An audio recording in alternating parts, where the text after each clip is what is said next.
People wonder why dating sucks, and I'll tell you, it's because both sides just constantly attack and criticize each other. It's just full of negativity and hating, all about what the other gender is not doing for them.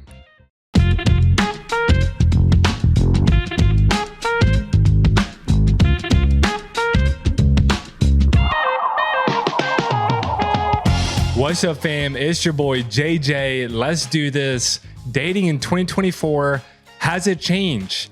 Is it different than 2023? Is it different than 5 years ago, than 10 years ago? I think personally it has. I think that hyperfeminism has kind of caught up, like that inertia or that lagging effect of what it does to men. I think it's really caught up with dating, and that's why both sides are really frustrated. I really feel like in some ways men have just said, hey, if you don't want us here, that's fine. Like, we're just going to tap out. But instead of me saying that to you guys from my experience, which I know was 2 years ago, I thought it would be fun to get a couple single guys, couple bachelors to give me their opinion. How's it been the past 6 months, past year? What are they seeing? What are they hearing? What are they feeling? And then we'll comment on their voice memos. I love this new format. And we've gotten some great feedback from you guys on it. So we're going to keep it rolling. Let's go. Before we jump in, I'm only going to do one question in my DMs. I thought this one was just so good, I couldn't help but share it with you guys. So here we go. Hey, JJ, looking back, I've come a long way with myself and my relationship, and now I'm looking to take it to the next level. I have a financial question though. So here it is. I'm 22 years old. I have about $14,000 in savings. I have a $5,000 car loan, and I have a $20K student loan. I want to buy a ring for my girlfriend. I'm thinking about $5,000, but she by no means wants an expensive ring. I want to get her something decent because she truly deserves it. Am I being a good financial steward of my money if I buy the ring outright? Should I finance it? Just curious to hear from a Christian man who understands debt and financial wisdom. This is such a good question. I personally think, number one, if you have a girl who is not wanting an expensive ring, I'm not saying take advantage of that. I'm just saying, why buy an expensive ring if she's the one who's saying, I don't need an expensive ring? That's an amazing thing to have. I get you want to honor them. I get you want to love them. But hey, if you want to buy them something baller and nice and blah, blah, blah, you can always do that at the 5-year anniversary. You can always do it at the 10-year anniversary. If she's giving you an easy way to spend $1,000 on a wonderful ring, go ahead and do that. And then at 5 years, 10 years, when you guys are out of debt, it's financially much more, viable with two incomes and blah, blah, blah. I love that idea. I think the ring and the dollar amount behind it is so stupid. I look back, I bought Kate a really nice ring and I don't regret it. But when you buy a new ring, these are not great assets, okay? You buy a $10,000 ring and you try and resell it, you're only going to get $4,000 for it. You're only going to get $5,000 for it. So buy a used one. It's the same thing. It's just a rock. You can go, get a nice carat, 3 carat, 2 carat lab grown diamond for $1,000. Go customize it, put it on a new band, $1,500. There you go. And then in 5-10 years, go ahead and buy a nice one when you can afford it. I'm just such a huge fan of that. I think it's just such a waste of money to spend a lot of money on a nice ring. That's my personal opinion. I know people will disagree with it, but that's just where I'm at. Okay, moving forward, I think it's fun to hear from you guys. We hear lots of stories all the time. So I grabbed a couple different bachelors. They're from different age ranges. They're from different parts of the country. So we're going to get a really good taste. We're going to go ahead and play the first one from my boy in San Diego. Let's go. We have such a wide mix of both men and women. And it's very interesting because, Southern California, we have literally some of the world's most attractive people. It's well known for that. And as you know, and so the thing is, there's a lot of beautiful women, but we're all at the point now where we've learned our lessons the hard way. If a woman, she may be beautiful, but if she shows any signs of extreme feminism, just pushback on opening doors for her, paying for meal, things like that. First of all, I would pick up on that initially. And so I really wouldn't ask her out in the first place. But if it did get to that point, she definitely would not be getting a second date. because that is not the type of woman that I want to start a family with and to raise kids with. I do not want a masculine, go get your bag type of woman. I'm all for, women doing their own thing, having a business, all of that. But at the end of the day, the biblical role of a man and a woman, it's like, let me lead and I'll show you that I am capable of leading and capable of that respect. So it's a give and a take on both ends. But at the end of the day, I think that's really a pre-qualifying problem. Like if you're getting women that, they want to split the bill and like they don't want you to hold the door open for them, stuff like that, I would say run, because that is not the kind of woman you want raising your kids. Maybe you guys could be platonic friends, but I do not think that is a good idea romantically at all. Okay, so number one, first thing that stood out to me is he says he's not even getting to the date. And I hear this frequently, and you guys are going to hear from the other voice memos. I would say by far and away, the big thing I'm hearing in 2024 when it comes to men and women and gender roles and this kind of extreme feminism is men are not even getting to the date with someone where they really sense that masculine pushback, that really like, I don't want to say it's the boss woman. I just think there's just something in men we recognize and we see when a woman is really trying to prove, she's really trying to be that kind of enforcing boss. I don't know how to describe it except for just that really masculine woman. And what this bachelor is saying is, I'm not even getting to a date. And if I do get to a date, it's very clear by the end of the first date that this is not leading to a second date. And I think I like what he gets to, which is like, it's not a superficial thing, it's a values thing. And this is just something that I don't want to have to constantly be wrestling my spouse for power, and not like in the maybe abusive sense, but like I want to lead, I want to provide, I want to protect. And I do think men at the end of the day have a desire to lead, pursue, protect, and provide. And that's a good thing. Has that been abused? Absolutely.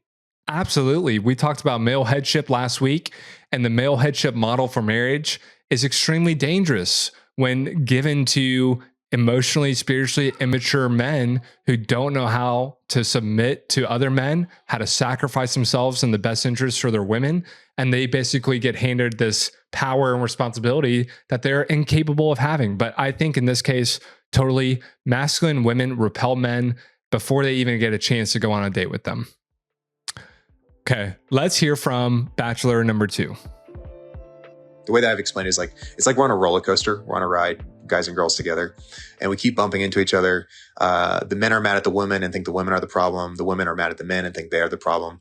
And I think what we're not doing is like, we're not actually evaluating, like maybe the ride's broken. Maybe we're just bumping into each other because the way we're doing this is wrong. And so like, I kind of think dating is just founded on like the wrong principles. And we look more like a secular culture than a Christian culture when dating. I think we have the worst parts of dating these days. Like you've got the bad parts of secularism where it's like consumeristic, where it's got to be someone that hits all your check boxes. That's like the perfect fit for you. On top of the fact that it's like the grass is always greener, where with dating apps, you've got thousands of potential options. And on the Christian side, I think we make it terrible because we're dealing with all the junk of purity culture that put way too much pressure, that over spiritualized the process and still made it about you, but just in a different way. And so I think we're on this broken roller coaster. I personally haven't experienced a ton of pushback on normal chivalry and stuff of like opening doors, paying for dates and all that. But that's possibly because I'm not going to ask out a girl that's going to challenge me on those things. I think you can sense pretty quickly on a girl's views of those things, because generally they're going to bring up those hot takes pretty fast in conversation. And if I get that vibe, I'm just not going to ask the girl out.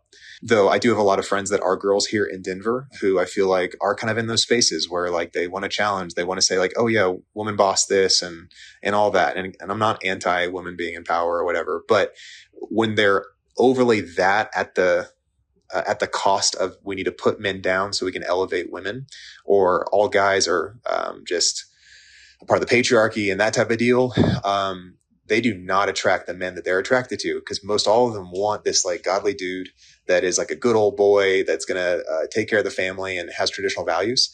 But at the same time, those dudes aren't going to be attracted to those girls. And so they're experiencing this problem in dating where it's all these wonderful women that have a beautiful heart for the Lord, but because they've been influenced too much by the culture, they're just shutting down any interest in them from guys that they want to be interested in.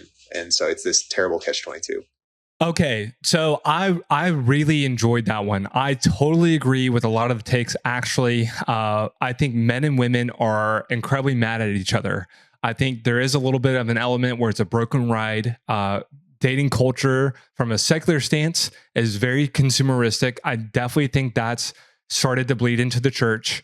And there's a lot of this. This makes me so sad.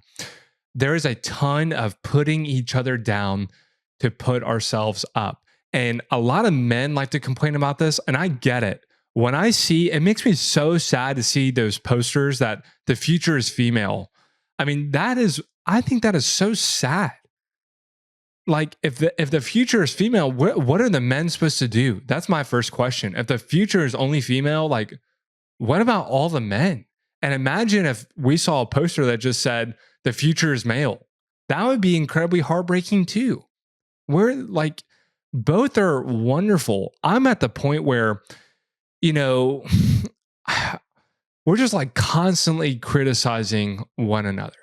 And people ask all the time, people wonder why dating sucks. And I'll tell you, it's because both sides just constantly attack and criticize each other.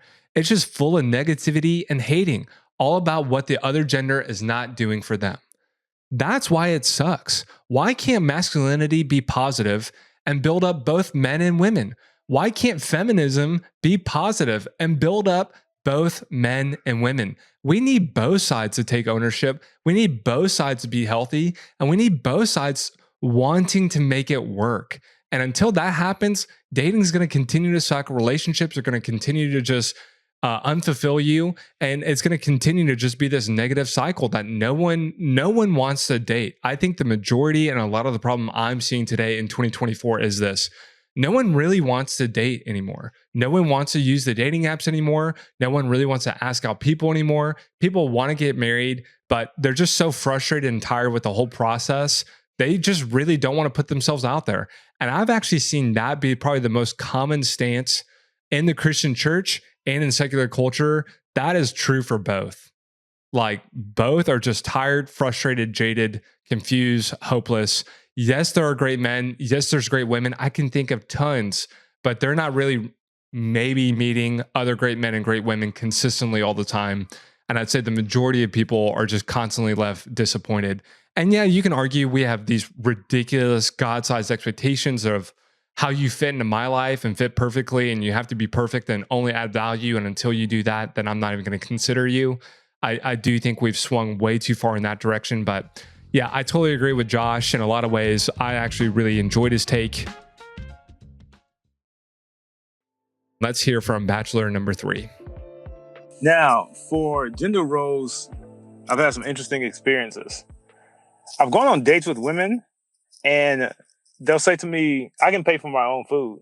And I'm like, well, I asked you on a date so that I could like treat you, so I can serve you. It's not about can you pay for it or not. It's about me trying to, care for you in that way. So yeah, gender roles have been tough with that. Other times I open the girl's door, especially her car door. She's just like, you're not gonna open my own door. Like, I don't need a man to open my door for me. I'm like, wait, I thought I was doing something nice here. Those are pretty much turnoffs for me. Whenever I had dates like that, it's been one date and that's been enough because I want to be masculine. I want her to be feminine. I want to just have fun. All right. Yeah, when it comes to women who seem masculine or that they're proving something or that they just got a vendetta against other people or men, I'm just like, I do not want to be a part of that. I say drama-free zone when I think about trying to step into some dating relationship. We met some lady, and he was like, yeah, she was telling me I need to man up. And I was like, you need to woman up. And that's what he said. He didn't say that to her, but we joked around about it because this whole thing about being masculine and it being uncommon for guys to pay for dates. Now, after a few dates, we can start splitting the bill. I'm definitely game for that. But when it comes to being a man, I want to be able to provide and take care of what I invited you to join me in, as opposed to we're just partners here hanging out. It's a date. I learned about chivalry and how to treat a woman, how to try to care for her well from my mom and my sisters. My mom and my dad both tell the joke on their first date when my dad basically took her to a movie theater, got out of the car, walked up to the box office, and my mom was still in the car.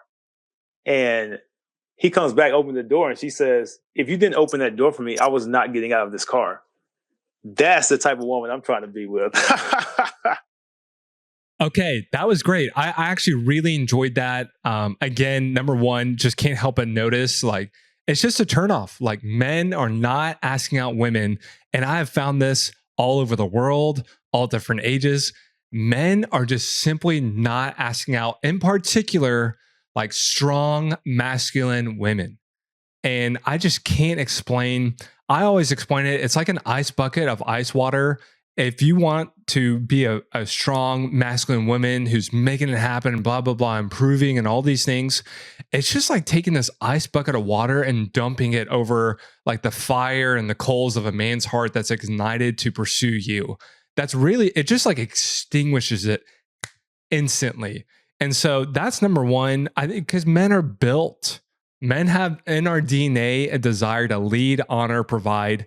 And I love the note about the vendetta. I do think feminism and also like the red pill, Andrew Tate, hyper macho, both of these for men and women are rooted in anger. I think they're rooted in a lot of hurt and they're rooted in a ton of offense. And anytime you're building a philosophy and a theology rooted in deep hurt, it's going to be really hurtful back. Like ultimately, it's going to be really hurtful back because hurt people end up hurting other people. And I just think no one's attracted to that. No one wants to hang out with hyper angry, cutting, conniving, hurtful, demeaning, like especially amongst the other sex. Like women don't want to be around men who are constantly attacking and cutting down women. And men don't want to be around women who are constantly cutting them down. It's just what we talked about in the last clip. I don't understand why we have to constantly be so negative and critical of the opposite sex. I really don't. And part of that is we do live in a call out culture, like this idea of you need to man up. Listen, we do need to have call up culture, but I think it has to happen from people that you respect, that you have relational rapport with. There's a few guys I can think about now where if they call me out in a healthy way, I would listen. It would be convicting. But random people, especially when they do it out of hurt, anger, blah, blah, blah, or entitlement, I'm not going to listen to that. I'm sorry. I like how he mentioned splitting the bill after multiple dates. If that works for him, that's great. But we get this question a lot. In dating, who should pay? Well, if you ask them out on a date, you should pay. It really is that simple. If I invited you over for dinner as my guest to honor you, blah, blah, blah, whatever, and I cooked this nice meal for you, at the end of the night, as you go out the door and get in your car, I send you a Venmo request splitting dinner. That would be pretty awkward. It'd be pretty weird. Why? Because I invited you over as my guest. In the same way, in dating, men, you are inviting her out, taking her time, wanting to treat her and honor her. It's very simple, and we can keep it simple. If you invite them out, you pay for the date. Now, after a few dates, my personal philosophy, we'll talk about this after. You want to split the bill? Sure. We'll talk about that in a second, though, and get there, okay? I think it just depends on the person that you're dating. I think my experience is definitely got to be more on the secular side, like the extreme feminism and being expected to do this and that. I think that's a lot more secular culture because, like, if I'm on Hinge, I'll filter everything like pretty well, like Christian, with certain age. The dates that I've been on, like the handful of them, they've all been pretty smooth. They've gone really well. Actually, I've had a lot of fun.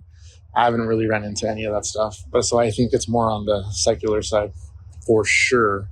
Okay. I love ending on this one specifically because here is what I will say. I do think a lot of what we're talking about is secular culture. And guess what? I'm not really interested in fighting like a cultural secular war. I actually had an episode much more scripted, much more fleshed out about attacking whatever, feminism, culture, all these things. And I completely scrapped it because I love what this bachelor said and my personal experience. And guess what? That's actually the same thing about the other personal experiences of the bachelors that I asked. If you really ask, not many of them have a ton of experience on the dates, having a ton of conflict and pushback. I really do think because the Christian church is separated from culture in a great way, the majority of women in the church are not really buying this because they don't really want it. And at the end of the day, I think that's what I find most commonly with women is if they believe it a little bit or they believe it a lot, at the end of the day, I think all women really do want to be pursued. And at the end of the day, I do think they, if given the choice, want to be provided for. And at the end of the day, I do think they want to have a man who is capable of leading them, and they would be happy with that. They would be happy and overjoyed and thrilled to marry a man like that. So I will say, instead of fighting a cultural war here, like, let's not.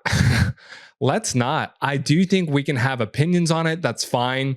But as Christians, like, I'm just not really interested in fighting culture wars anymore. I think I'm responsible for my outlook, my attitude, my effort when I ask out women, how I'm treating them, how I honor them. If you want to get into all the philosophical debates and all these things, you can.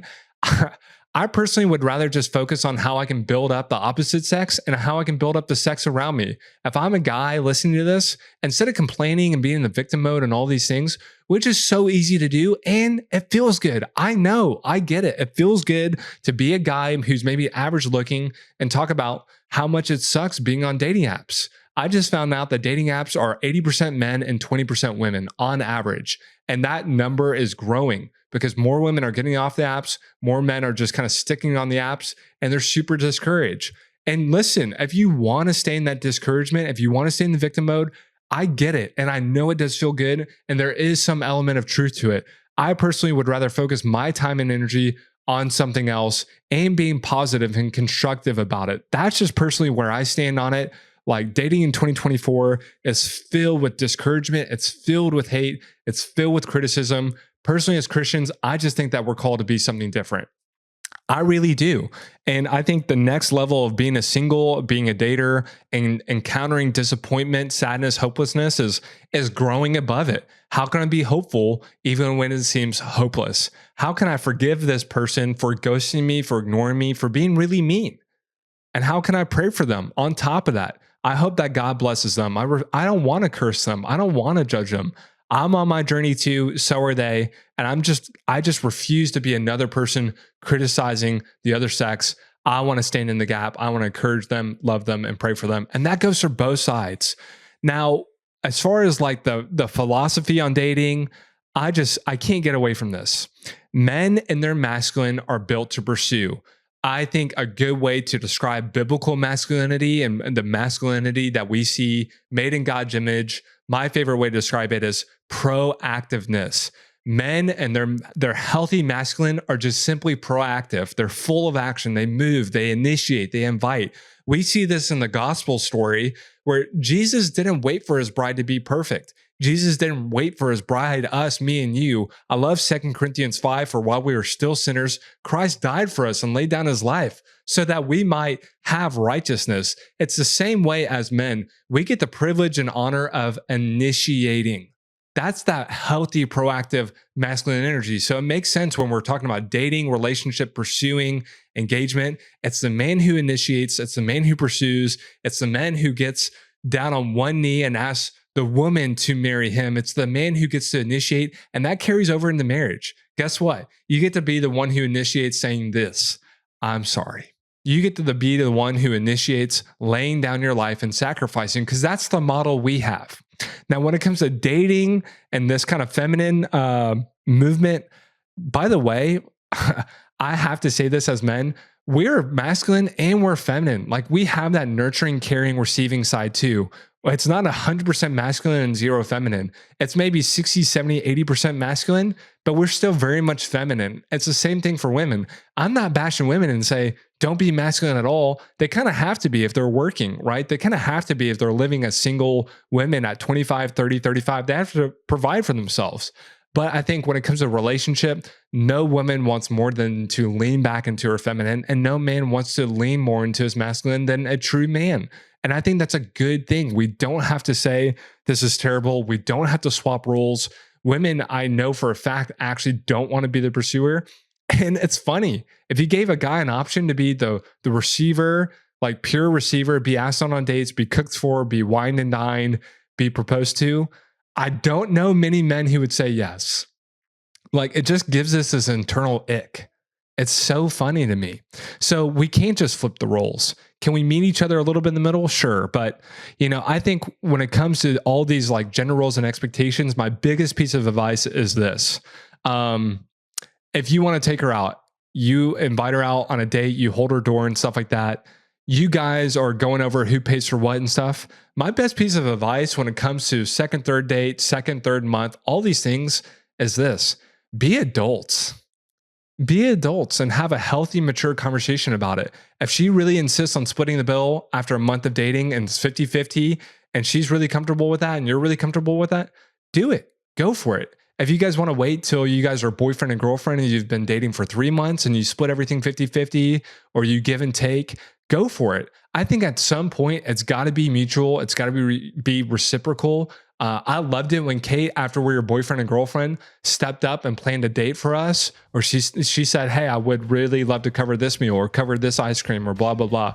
I think just find a way that works for you guys. Be mature, be healthy adults about it. Don't listen to the noise of culture. You two decide for you, after a great, healthy conversation of being honest with one another, what works best for you.